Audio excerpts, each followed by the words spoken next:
दिया। विवाह नाम की संस्था को खारिज करती है, उसका ठेंगा दिखाती है, उस हर मर्यादा को तोड़ देती है जिन मर्यादाओं ने उसे तिरस्कृत कर दिया था। ये उसका रेसिस्टेंस है, इसका उसका सबसे बड़ा प्रतिरोध है। इसलिए त्यागपत्र सिर्फ हिंदी का ही नहीं, भारतीय औपन्यासिक परंपरा का अद्भुत क्लासिक है।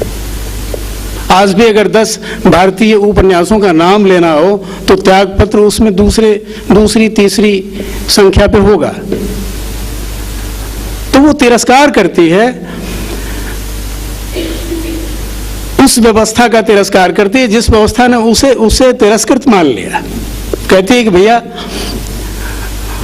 तुम्हारे पास अगर विवाह की संस्था है, जिस संस्था को तुमने हम पे लाद दिया, हमने जिसे पसंद नहीं किया, जिसे हमने चाहा नहीं, जिसकी सूरत तक नहीं देखी, उससे बांध दिया तुमने अगर हमको,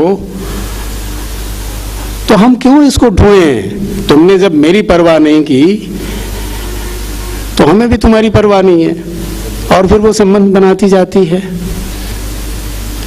त्यागपत्र तो वह प्रमोद देता है, रिजाइन वो देता है कि वो दुनिया भर की दलीलें देता है, दुनिया भर की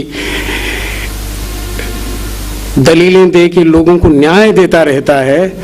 और ऐसा अभागा और दुराचारी निकला कि अपनी ही बुआ के साथ न्याय नहीं कर पाया। ये है उसके त्यागपत्र की भाषा। फिर आप सुनीता पर आइए। घरे बाहरे की छाया जो लोग देखते हैं, यही दिक्कत पैदा हो जाती है। हमारे यहाँ दिक्कत यह है कि अलग अलग चश्मों से जब हम देखने लगते हैं तो हमें दिखाई नहीं देता कुछ। हम तो परंपरा में ही पैदा होते हैं। हमारे पास कुछ भी नहीं है जो नव्यतम हो, जो परंपरा से आयत न हो। हमने सब कुछ परंपरा से ही सीखा है और उसमें कुछ जोड़ देते हैं। अगर हमारे पास तपोबल है, साधना है, अनुभव है, या कुछ इस तरह की चिंताएं हैं जो सचमुच में हमें द्रवित करके बाहर आई हैं, हम जोड़ते हैं। हम नया कुछ भी नहीं करते। तुलसीदास ने क्या नया कर दिया था जो वाल्मीकि ने नहीं किया था? परंपरा तो वही है ना। शास्त्र को लोक में विन्यस्त किया तुलसी ने। ये उनकी विराटता है और यही उनकी महत्ता है। हमारी परंपरा में तो रामचरितमानस था ही, राम कथा थी ही, नया वही था। तो घरे बाहिरे में अलग तरह का सवाल है, सुनीता में अलग तरह का सवाल है। इसके तीन अलग अलग प्रस्थान हैं। हरिप्रसन्न क्रांतिकारी है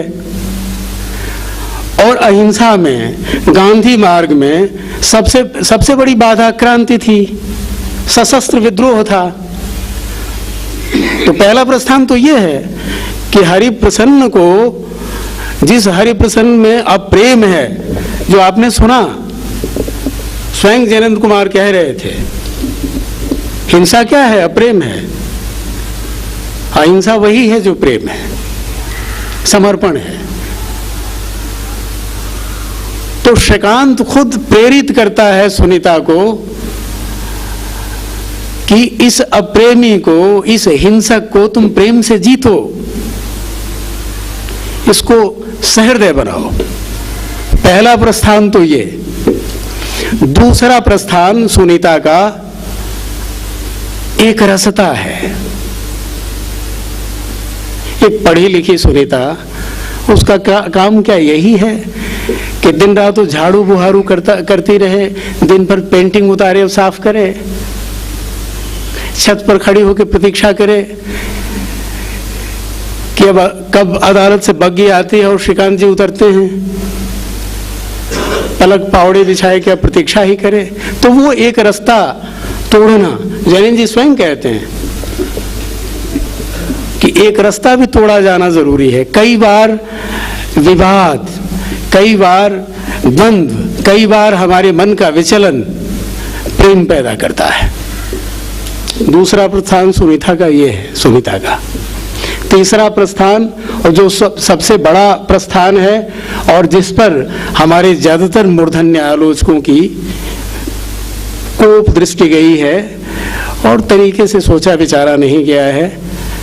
मैं किसी का भी नाम लेना नहीं चाहता, संकेत में ही आप अगर समझ रहे हो तो समझ लें कि ज़्यादातर लोगों ने सुनीता के वस्त्र त्याग को जो जम्फड़ उतारवाद की संज्ञा दी गई, उसमें बड़ी निष्पत्ति ये है, जैनिन जी की अनेक किताबों से, उनके संवादों से गुजरने के बाद और बार बार सुनीता के अवगाहन के बाद यही समझ में आता है कि हरिप्रसन्न श्रीकांत के लाहौर जाने के बाद जब करीब होता है सुनीता से, तो उसमें दैहिक वासना जागती है, प्रेम तो वो करता नहीं। और सुनीता ये समझ लेती है, तो उसका जो समर्पण है सुनीता का, वो हरिप्रसन्न के सामने एक चुनौती बन के खड़ा होता है समर्पण। और चूंकि प्रेम नहीं करता हरिप्रसन्न सुनीता से, इसलिए भाग खड़ा होता है।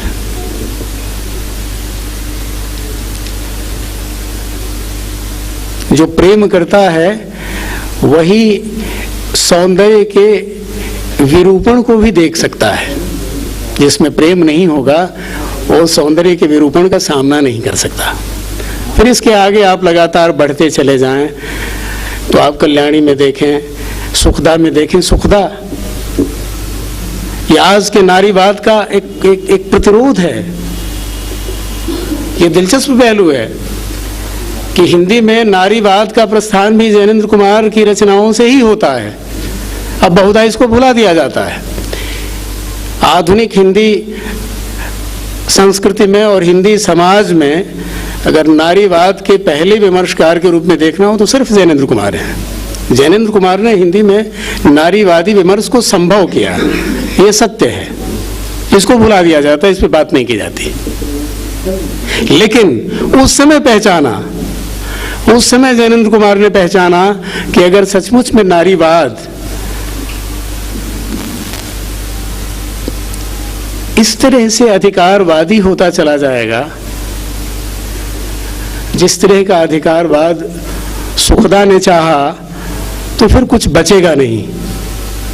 एक स्त्री अगर अनवरत भागती चली जाएगी, सब कुछ को छोड़ देगी, संतति को, पति को, समाज को, संबंध को, केवल उसे ही सब कुछ चाहिए, तो फिर उसका घर उजड़ जाएगा, वो नष्ट हो जाएगी। सुखदा इसका प्रमाण बन के सामने आती है। अंत में कुछ नहीं बचता और अस्पताल में पड़ी है, और अस्पताल में बिस्तर पर से ही आत्मकथ्यात्मक शैली में उपन्यास है सुखदा। वहीं से शुरू होती है कि मेरे पास कुछ नहीं बचा है जो मैं कह सकूं, सब कुछ मैंने अपने इन्हीं हाथों से नष्ट किया है। इसके बाद अनेक आगे के उपन्यास हैं। जयवर्धन भी है। जयवर्धन में गांधी और नेहरू का द्वैत है, और भारतीय राजनीति जिस करवट गई है और जिस पाखंडी तंत्र के हम शिकार होते चले गए हैं, और आज यहाँ हमारा कुछ अपने पास रह नहीं गया है, कहने भर को अगर रह गया हो तो रह गया हो, उस द्वैत का अद्भुत उपन्यास है जिसकी सचमुच कीमत नहीं समझी हिंदी समाज ने और हिंदी के लेखकों ने। गांधीयन विचार और नेहरूवादी विचार का जो विमर्श है जयवर्धन में, वो अद्भुत है।